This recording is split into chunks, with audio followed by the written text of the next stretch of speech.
It's easy to come to 1 Peter 4:8 and get lost in the semantics of the verse. I mean, we're told to keep fervent, to keep in the forefront, and to keep intensity, and to keep the focus in your love for one another.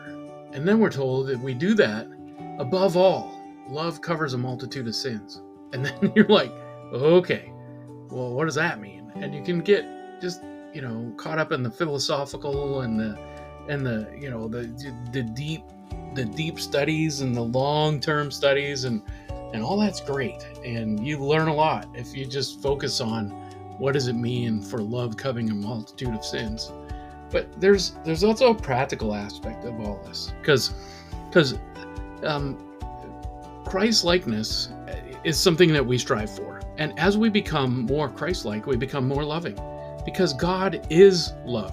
I mean, it's not like he's full of love or he's loving. I mean, he is love.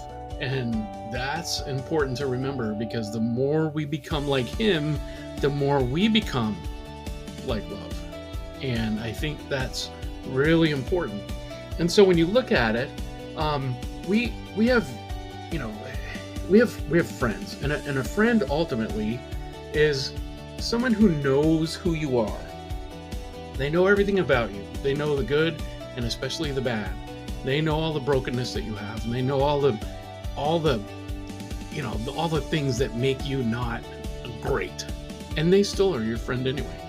And so that's a very practical way to look at this verse, because despite all our flaws, we can look at our friends, even with all the brokenness they have and the brokenness that I certainly have, and you could still call them friends. And I appreciate the people who call me friends.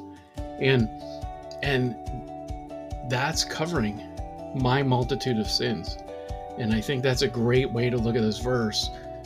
God looks at us and loves us so much that he's willing not to overlook the bad, but to make restitution for the bad. And he sent Christ to fix the bad in our lives and to atone for it. And it's just awesome. And here on earth, on a practical level, I mean, I'm looking for folks who will do that with me, because those people can be really good friends.